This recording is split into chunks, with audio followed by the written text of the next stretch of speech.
पंजाब सिंध गुजरात मराठा द्राविड उत्कल बंगा विंध्य हिमाचल यमुना गंगा उच्चल तव शुभ नामे जागे तव शुभ आशीष मांगे गाहे तव जय।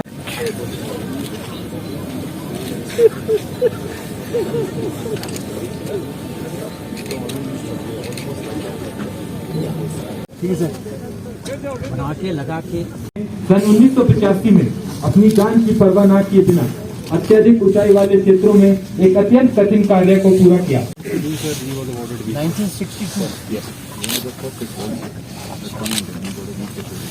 Very well.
वो काबिल तारीफ है और उसका नतीजा यह हुआ कि हर एक वीर नारी को, हर एक वीर माता को या माता पिता को सरकार ने पूरी व्यवस्था की। पेट्रोल पंप, एलपीजी गैस का एजेंसी, तमाम चीजें वितरित हुई। तो ये जो बदलाव आया है मैं समझता हूं कि बहुत अच्छा है। यह देश में, देश के वीरों के सम्मान में एक कदम है और ये मैं समझता हूं कि कदम देशभक्ति के लिए आगे बढ़ने के लिए, सैनिकों के उत्साह के लिए, उनके भरोसे के लिए, उनकी हिम्मत के लिए यह जरूरी है। मित्रों,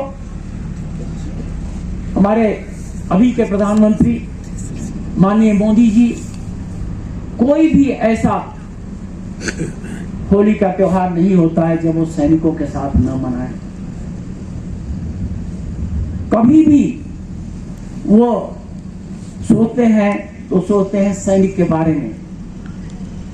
44 साल से जो 1 रैंक 1 पेंशन रुकी हुई थी माननीय मोदी जी ने दिया और उसका नतीजा क्या हुआ कि हर सैनिक रिटायर होने के बाद जो उसको पेंशन मिल रही है उसमें वो रह सकता है, मियाँ बीवी रह सकते हैं और मैं तो कहता हूं कि कुछ बचा भी सकते हैं।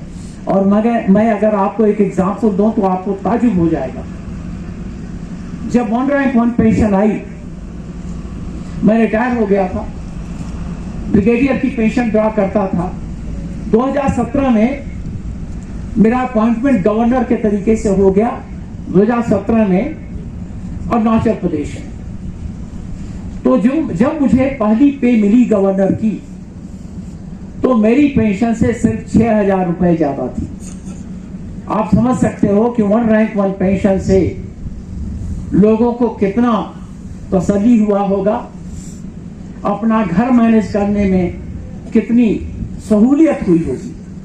तो मोदी जी ने 1 रैंक 1 पेंशन लाके सैनिकों का, क्योंकि सभी रिटायर होंगे, ऐसा कोई नहीं है, यहाँ जितने लोग भी यूनिफॉर्म बैठे हैं सभी का एक टाइम आता है रिटायर होने, तो सबको ये सहूलियत है। उसके अलावा जो मोदी जी ने एक बहुत बड़ा काम किया, मैं जब पहली बार गवर्नर हुआ तो प्रोटोकॉल के तहत हम लोगों को कार्यान्वयन करना होता है प्रधानमंत्री पर। तो मैं गया कार्यान्वयन करने प्रधानमंत्री जी पर, तो वो तो बहुत ही बुद्धिमान हैं, विजनरी हैं। तो ऐसे बातचीत में मैंने कहा सर आपसे एक निवेदन है। उन्होंने कहा बोलो। मैंने कहा कि भारतवर्ष, हमारा देश दुनिया में सबसे रिच देश नहीं है, लेकिन हमारा देश दुनिया में आर्म्स इंपोर्ट पर सबसे ज्यादा पैसा खर्चा करता है। और मेरा निवेदन है कि अगर यह खर्चा 20% भी कम हो जाए, हम आत्मनिर्भर हो जाएं, अपने यहां हथियार बनाना शुरू करें, तो यह खर्चे एजुकेशन पर, हेल्थ पर, तमाम जगहों पर जा सकते। उन्होंने कहा कि नहीं, ये 20% वाली बात सही नहीं है। मैं प्रयास कर रहा हूं कि हमारी सेनाएं हर मामले में आत्मनिर्भर हों।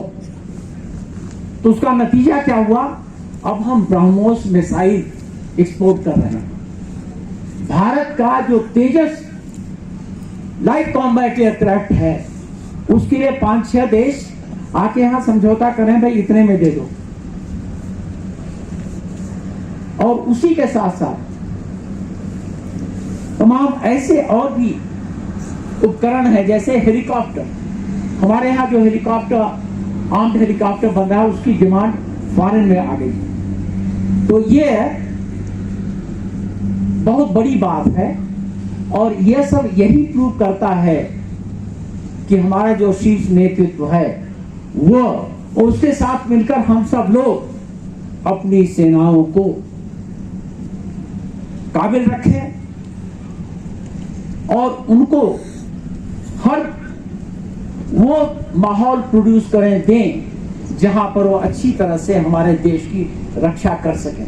और मुझे बड़ी खुशी है कि हमारे सैनिक देश की रक्षा बखूबी कर रहे हैं। और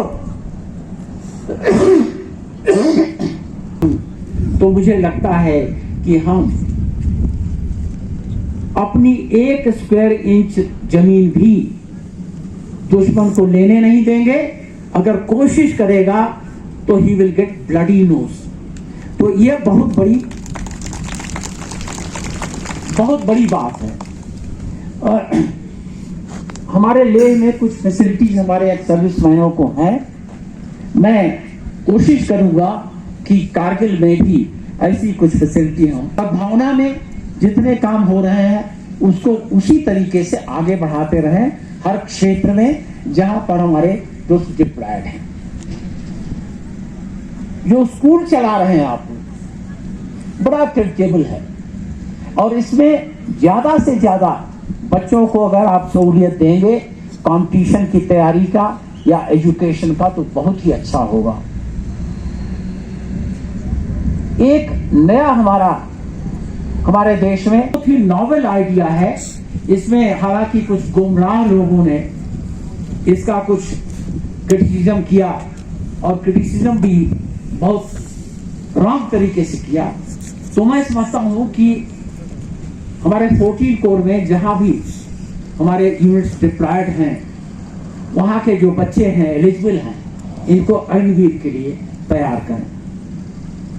और उसी के साथ साथ रिक्रूटमेंट में जहां पर फैसिलिटी है उनको तैयार करने में या जो भी और उनको रिक्वायरमेंट है उसको करें। और मुझे पूरा यकीन है कि आप कर रहे हैं और मुझे यह भी यकीन है कि आप करते रहेंगे और मुझे यह भी यकीन है कि हर दिन आप बेहतर करेंगे। Thank you very much. जय इंडियन आर्मी, जय लद्दाख, जय हिंद। हम सारे यहाँ पे उपस्थित हैं। ये सैनिक रैली जो ऑर्गेनाइज किया गया है यहाँ पे, ये यानी त्रिशूल डिवीज़न द्वारा ऑर्गेनाइज किया गया है और जिनके जीओसी हैं जनरल पीके मिश्रा। तो आप सब लोगों ने देखा होगा और हमने देखा है कि ये सैनिक रैली जो है उसको बड़े शानदार तरीके से, बहुत बढ़िया तरीके से ऑर्गेनाइज किया गया है।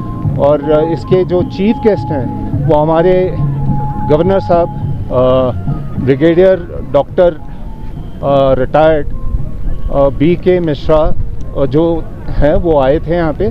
तो उन्होंने अपने स्पीच में भी ये कहा है कि ये जो सैनिक रैली है उसका का स्टैंडर्ड जो उन्होंने यहाँ पे दिखाया है, जिस तरह से ये ऑर्गेनाइज हुआ है शानदार तरीके से, कहीं भी उन्होंने नहीं देखा है। ये पहली बार इस तरह का इन्होंने सैनिक रैली का आयोजन देखा है और इसके लिए उन्होंने जितने भी यहाँ पे सैनिक रैली को ऑर्गेनाइज करने वाले ऑर्गेनाइजर्स को उनको शाबाशी दी है और कमेंट किया है उनके एफर्ट को। तो ये सैनिक रैली में वीर नारीज़ हैं जितनी भी, और उसके अलावा गैलेंट्री अवॉर्डीज़ हैं कारू के, इसी क्षेत्र के, उनको फेलिसिटेट किया गया, उनको शाबाशी दी गई है, सराहा गया उनका जितना भी उन लोगों ने काम किया बढ़िया। और उसके अलावा यहाँ पे जो जितने भी भूतपूर्व सैनिक हैं उनका एक बहुत अच्छा तादाद आया था, काफ़ी स्ट्रेंथ में यहाँ पे आए थे। और जितने भी स्टेक होल्डर्स हैं, सर्विस प्रोवाइडर्स हैं, DPDO हो गया, जैसे रिकॉर्ड्स लद्दाख स्काउट्स है, और उसके अलावा राज्य सैनिक बोर्ड और ज़िला सैनिक बोर्ड, तो उन लोगों ने लोगों को बताया कि क्या क्या सहूलतें हम लोग उनको उपलब्ध करवाते हैं जितने भी यहाँ पे भूतपूर्व सैनिक हैं। उसके बारे में हम लोगों ने उनको तफसील से बताया है, काफ़ी मतलब डिटेल में बताया है, ताकि वो जो उनको एंटाइटल्ड है वो उसका मतलब लाभ उठाएं। और बाकी फिर ये जो सैनिक रैली है उसके बाद अभी चाय पान और खाने पीने का भी इन्होंने यहाँ पे आयोजन किया है और बहुत बढ़िया रहा है। मौसम थोड़ा सा मेरे ख्याल से थोड़ा सा ख़राब था, लेकिन जिस तरह से ऑर्गेनाइज़ किया गया था और जो जोश था पूरे जन समूह में यहाँ पे, तो वो बहुत बढ़िया रहा है, अच्छा रहा है। हम आज यहाँ उपस्थित नहीं हो पाते। अब मैं मेजर जनरल पीके मिश्रा, अति विशिष्ट सेवा मेडल, युद्ध सेवा मेडल, सेना मेडल, जनरल ऑफिसर कमांडिंग त्रिशूल डिवीजन से सभा को संबोधित करने का अनुरोध करता हूं। प्राणों की परवाह किए बिना वतन की रक्षा करता है। भारतीय सेना इस देश की आन बान और शान है। हर हिंदुस्तानी का सीना गर्व से चौड़ा करने के लिए भारतीय सेना का नाम ही लेना काफी है।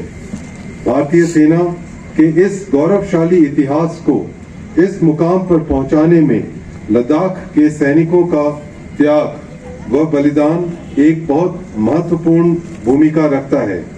हमारे पूर्वजों ने हमारी सेना के स्वर्णिम इतिहास को अपनी वीरता व शौर्य से लिखा है। भारत का हर एक युद्ध क्षेत्र आपके साहस और रण कौशल का साक्षी है। लद्दाख के दुर्गम इलाके जिसमें कारगिल, द्रास, सियाचिन, त्रिशूल, गलवान, डीबियो और रेजांगला जैसे दुर्गम क्षेत्र शामिल हैं।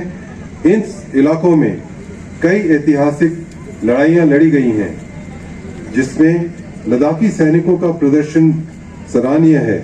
मैं इस अवसर पर लद्दाख के वीर सपूतों का नमन करता हूं। जानकारी देना, DPDO लद्दाख और LSRC रिकॉर्ड्स द्वारा पेंशन से संबंधित शिकायतों का निवारण करना, मेडिकल चेकअप और डेंटल चेकअप की व्यवस्था, CSD और ECHS की सुविधाएं प्राप्त करना, बैंकिंग संबंधित समस्याओं का समाधान करना, अन्य समस्याओं की जैसे कि CSD कार्ड, आधार, आपकी जरूरत और इच्छाओं को ध्यान में रखते हुए आपके कल्याण और रीसेटलमेंट के लिए हमेशा प्रयास करते रहेंगे।